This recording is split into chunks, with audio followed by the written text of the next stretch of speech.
Okay, so we're at part 3 of the T-bowl, and this is going to be this is pretty much it. This is the wrap-up. There are a few minor considerations to think about. There may be, on your pot, you may have some areas where you've pressed in very deeply, and you may have some issues with the walls wanting to crack, or you may have some separation of the wall. And if that happens, you can take a piece of scrap clay. So if you have any scrap, or you can ask your instructor for some scrap, and you can press some texture into that if you like. I think this is very interesting if you do so. So I pressed some texture into this one. This was actually a cut off. It had some texture, and then I rolled a wiffle ball across it, and I got this, like a wiffle golf ball. I got this texture, and then this one, this is just from my knife. I just pressed my knife into the surface there and got an interesting texture that way. So this one's a little bit stiff and thin to try to stretch, so I'm not going to do that. But with this one, I can stretch it a little bit. And if I'm going to stretch it, let me move this piece of clay. I'm just going to take that and I'm going to throw it out of my hand so that it strikes the table like this, and it will pull and stretch.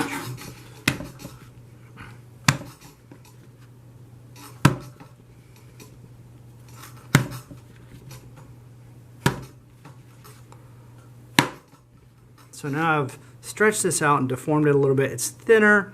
I might do it a couple more times. So that's a little bit better. I think that's interesting. And so this could then be cut and used as a patch. So let's say you had an area that was coming apart. I've got a little bit of an issue right here with some of the clay wanting to crack. So I'm just going to see how that looks right there. I think that's kind of interesting. I'm going to tear that. And so now, this might also help me resolve my issue of focal emphasis, because if you remember correctly on the videos earlier, I had a bit of a problem because I cut into my point of focal emphasis, and that could happen for you too. So I'm going to score the back of this, a little bit of water, score it again. And this is a thinner piece. You don't want to put a really thick piece of clay on the outside. I'm going to take a look over here. I'm definitely going to want to put some score marks here where I'm going to put it. If you have a lot of texture, you can just add a little bit of water, so long as your vessel is not dried out. So I'm just going to see how that fits. That looks pretty good. Take a pencil and kind of mark the outline. Probably should have done that from the start, but I was moving kind of fast and loose. Got a little wabi-sabi, right? And so now I'm going to take this piece and I'm going to set it on top of that area. And I'm just going to press down gently. I don't want to deform this and lose all my texture. And I'm just kind of working it from the center outward. You don't want to trap any air under there. And now, to really compress this and make this strong, I'm going to hold this like this, and I'm going to press from the inside.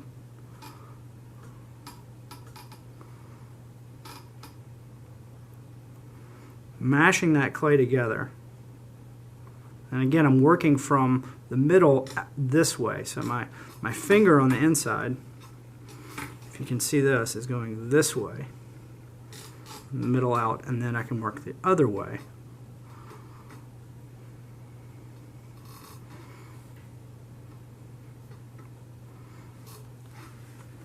So now I have this applique, is what we would call it. There's an applique on the outside.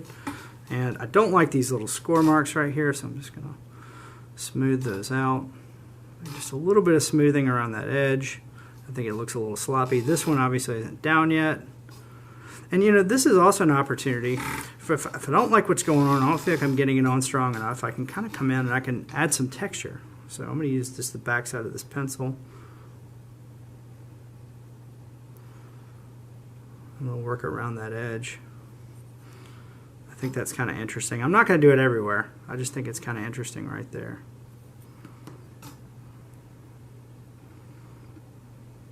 And now I've got this applique, and that solved any issues I had of cracking, so much stronger. And now I do have a point of focal emphasis. And even for this, if I decided that I thought, oh, I don't really like the way that looks, that's a little bit funky, I could come back. I could use my wiffle ball or whatever I have to kind of alter that some more. I just kind of created some facets so this isn't so flat. So now I've got some more facets, and I think that's kind of interesting looking. It's very organic, and I'm okay with that. I think that's cool. Okay, so I've done my repair there, and now I have to add my bottom. So to add the bottom, I've compressed the edges here. I've made this nice and strong. Compress these edges. Notice how I hold my hand like this, so it's an angle, and now I can compress. That's going to support this wall, and I can really make this very strong by doing that. And I'll turn it, and I'm just pushing downward, applying force this way. We're aligning clay platelets. So remember, clay is a platelet structure. So as we push down and massage those like that, they take them from being all over like this to laying them on top of one another like this. So that's making it much stronger. Okay, so now I'm going to add my bottom. I have a piece that's been supplied to me. You'll have a piece, and that's going to be the bottom. So we'll take this piece, set it down like this. Set the pot on top of it. Use your pencil, regular drawing pencil, number 2 pencil. I'm going to trace the interior.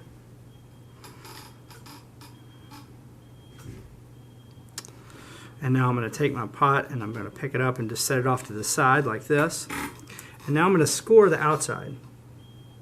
I'm being real careful not to move this at all because my orientation is important. This pot is irregular, so I want to make sure that if I pick it up and place it here, I'm not going to turn this piece around and then get confused about how it goes back together.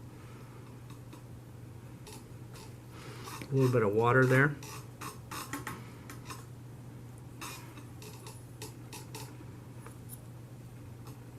Okay, so I'm going to set this, move that over there. Here's my pot. I'm going to turn it this way. Now I can score the bottom.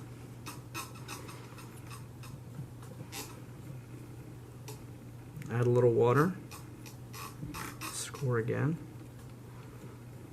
I'm going to turn it back this way to make sure that my orientation is correct. I'm going to slide the bottom over, set that on top of,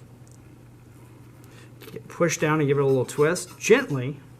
Then I can support the wall, put my hand here, support the wall, and mash some of the clay together at the bottom. I'm going to do that all the way around. And you can imagine I'm probably going to tell you to take some of your waste clay, put a little coil around the seam in the bottom. But before you do that, now that those are all compressed, they're not perfect yet, but I like to take the pot and I'm going to hold it in my hands, I'm going to cradle it in my hands, and I'm going to take it and gently tap it. Not too hard, because I don't want the walls to fall down. That's why I'm cradling the walls. But that's going to help make that bond between the base and the foot nice and strong. And now you have this interesting foot on here. And you could leave this like this. It's a little bit clunky. So I think what I'll do, and I like to do, is I'm just going to fold this up. Now if you're working with fresher clay and this has gotten firmer, the T-bowl itself, you'll have to score that surface where they come together. But if the clay is very plastic, it's still very soft, then you aren't going to have to do that. So I'm just going to push this up. I'm going to use my finger to make these little scallops.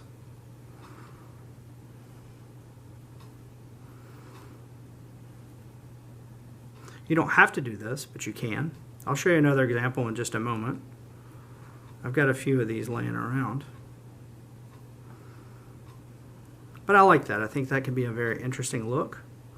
It's got a foot, a crafted foot. And but if you don't like that and you want to trim it, you could always do something kind of like this. This is a trimmed foot, and then the sides have just been pushed up. And this clay is dry. This is a bone dry pot. And then if you look at this one, this is another version of basically what I just did. But on this I used the back side of a tool. So I pressed a tool in to get these scallops. And that's a nice look. This is a different clay, that's why it looks different color. So now go back in, add your coil on the bottom, compress that. You know how to do your appliques now, so you can do any repairs you need to do. You know how to attach a bottom. The last thing that you're going to do is you're going to let this get a little bit firmer, and you're going to come over and you're going to sign your name on the bottom, and clean up any issues that you've got on the outside, restamp any textures that you're missing. Like I've got my old point of focal emphasis that didn't work out so well. It's kind of fading out there. But I've made this new one, and I'm kind of happy with the way that looks. So I'm just going to go with that one. But if I did want to go and solidify this, and I could still find the thing that I made the texture with, I could stamp that back in. Or I could make any other stamp marks that I want to. If I wanted some other marks, I could press those into the body. I could also add another applique if I felt like I needed another or wanted another. I could add this on somewhere if I wished. That's up to you. These are always good over a seam. So I think what I'll do for this one is go ahead and add it to that seam. This is my original seam.